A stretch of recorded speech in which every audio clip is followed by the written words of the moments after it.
Hello, I'm Dr. Michael Cooney, and the topic of this video is Advance Directives.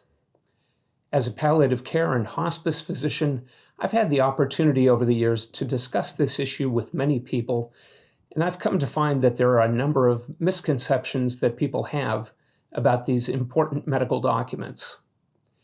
Today, I want to clarify the who, when, why, and how of Advance Directives, and I hope this will make it easier for you to complete your own or to assist someone else in doing theirs.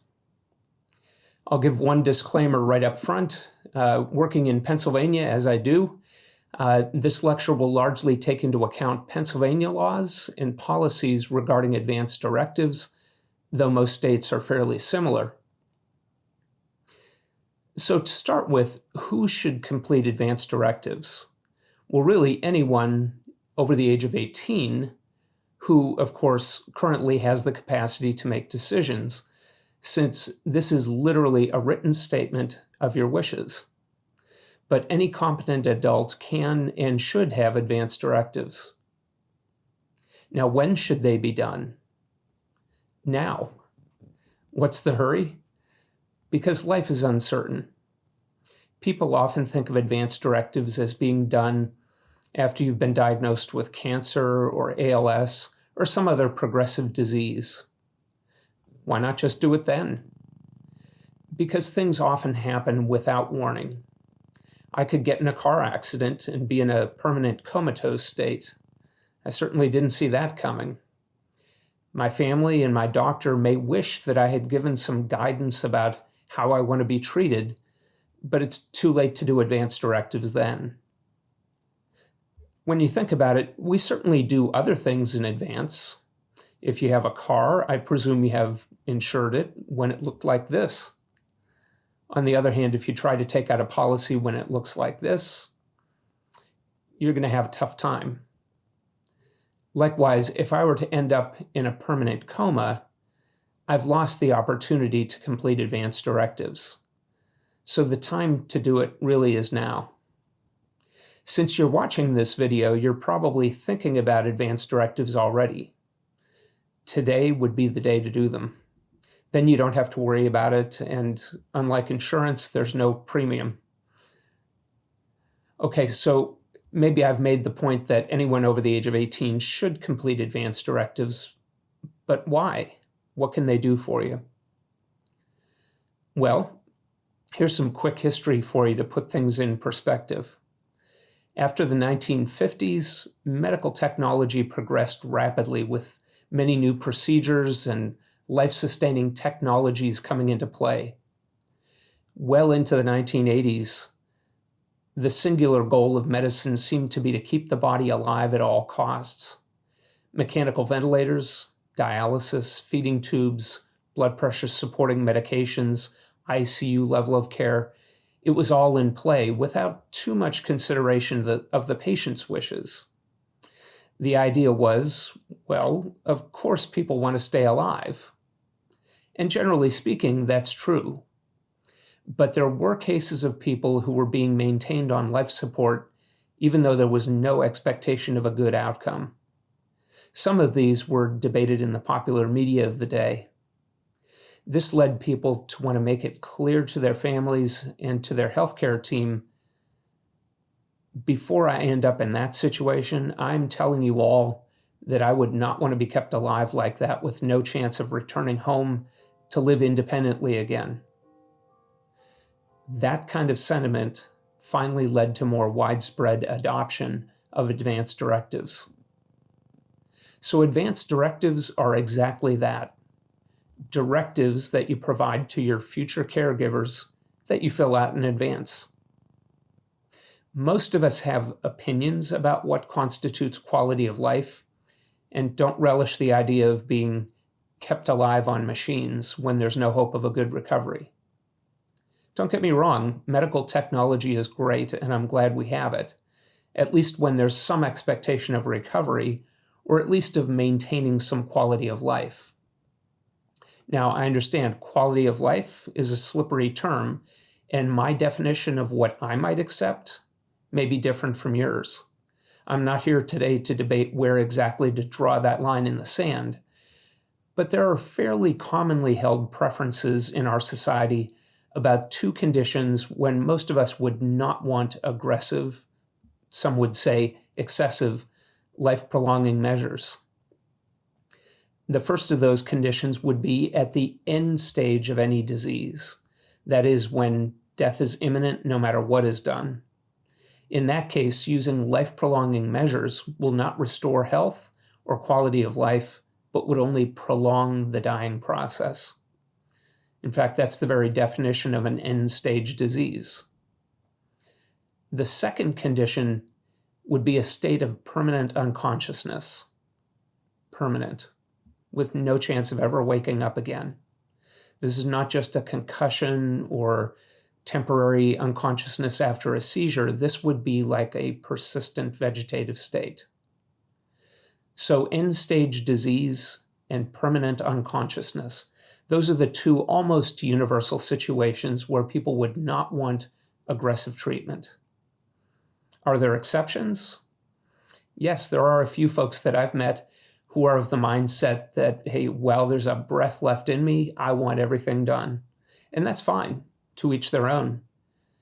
But the majority of people seem to fall on the side of limiting what is seen as futile, overly aggressive care in the situations I described. Do they want good care? Of course they do. And there are certainly ways to take very good care of people without subjecting them to aggressive technology. But that's for another talk. Right now, let's look at how to complete advance directives. It's actually easier than you may think. Right off, let me reassure you that this is not a big, long process with some unreadable 50-page form. It's actually fairly user-friendly. Of course, you'll need the forms, and you can download versions of these from different sites. I've included clickable links to several Pennsylvania compliant forms in the description right below this video on YouTube. These are free to download. But if you don't want to go that route, you can discuss this topic with your primary physician. Most physician offices have the forms. If you are admitted to the hospital, they certainly have advance directive forms available in the inpatient setting, though I would hope you complete these documents before you end up admitted to the hospital. You can also complete these with your attorney, and often during estate planning, they'll incorporate the healthcare advance directive right in with other estate documents. But that's not always the case, so be sure you ask about this if you want to go through your attorney. If you are very clear about the decisions on the forms, then any of the avenues mentioned will get you the forms to complete, and they're easy enough to do on your own. But if you have questions or need help defining your options, then I'll put in a plug at this point for consultation with a palliative care physician who can help facilitate a conversation about your goals of care and can assist you with completing the directives. Not everyone needs to go that route, but if your situation is more complex or difficult for you, then palliative care can help with this. Regarding the documents themselves, well, like any good form, they start out by having you enter your identifying information. Easy enough. But there are really two major parts of the advance directive that we want to clarify. First, the living will, and secondly, the healthcare power of attorney. Now, these may come in different orders on your forms, but those are the two main parts of the body of the document. We'll start with the living will. Remember the two conditions we discussed where we said that most people would not want aggressive life-prolonging treatments? That would be an end-stage medical condition or a state of permanent unconsciousness. If you are in that mindset, then the living will is very straightforward. It's basically set up with the assumption that you probably don't want to be kept alive artificially under those circumstances. Now, you can indicate otherwise if you want, but the reason most people complete advance directives is specifically to limit excessive treatment under those circumstances, so it primarily defaults to that mindset. There are only a few options that are included for clarification. First, do you consider artificial feeding and/or hydration to be an excessive life-prolonging measure in the case of an end-stage disease or permanent unconsciousness? Some people who are otherwise ready to say no CPR, no ventilator, no dialysis will stop short when it comes to artificial feedings, believing that, well, that's a different decision altogether. This option allows you to address that.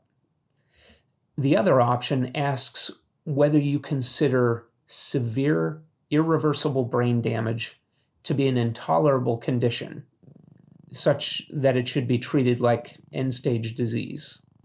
Now, we're not talking about just being unconscious per se, but severe brain damage like advanced dementia or a devastating stroke.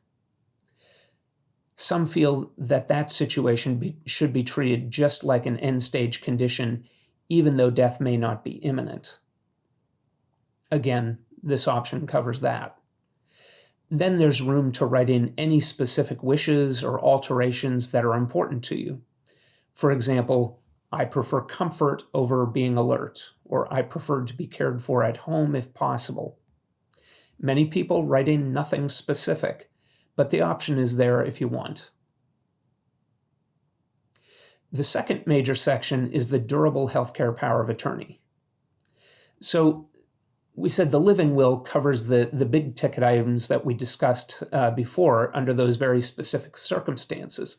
But what if I'm incapacitated and medical decisions need to be made, but I'm not in an end-stage condition or permanently unconscious? Well, then the living will doesn't apply to me. This is a situation where I need to have a spokesperson. People ask, well, can't my family just make decisions for me? Yes, they can, but on a limited basis. Legally, they can really only consent to life-prolonging treatments. Blended families can be tricky. For example, if there is a spouse from a second marriage and adult children from the first marriage, it can be a legal quagmire. Or disagreements among family members can throw a wrench in the works. What resolves this? Completing a healthcare power of attorney. Referred to as a durable document, it does not have an expiration date on it. It remains in effect until you change it or revoke it. The term healthcare agent is used for the person that you designate for medical decision-making on your behalf. Simple enough. On the form, you can name one or more alternate agents in case your primary agent is either unavailable or incapacitated themselves when the need arises. Very importantly, the healthcare team defers to your agent if and only if you are incapacitated and cannot make your own decisions. There are no discussions behind your back. If you can make your own healthcare decisions, we come to you. But if you are incapacitated, your agent can make decisions with the healthcare team that are to be followed just as though you said the words yourself. That's a very powerful thing. So it's important to be sure that your agent, your proxy, knows your values and preferences and is prepared to relay those to your doctor if needed. If, for example, you know that your spouse will be too emotional or your oldest son will be overwhelmed in the heat of the moment, then don't put them on the form. It doesn't make sense to name a family member who you know is going to struggle with the role of being your agent when the time arrives. In truth, it doesn't even have to be a family member at all. The choice is yours.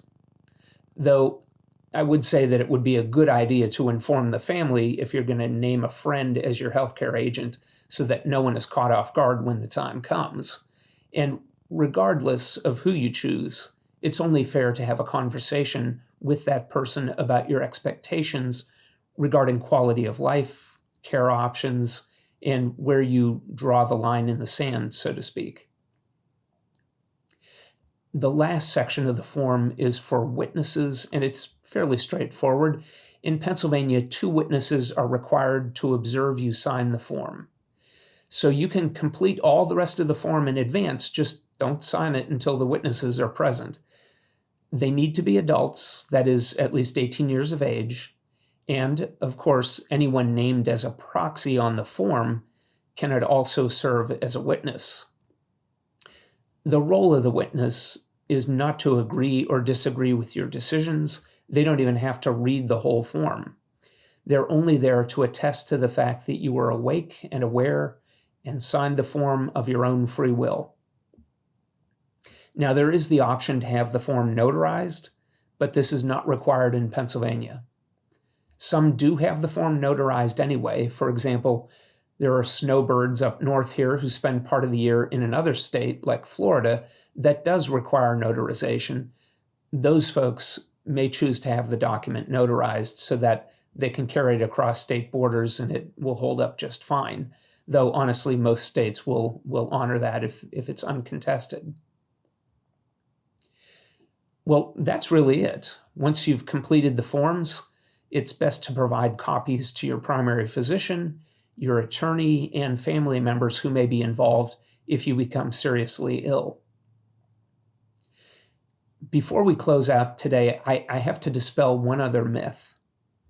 Advance directives are not the same as a DNR or a do not resuscitate order.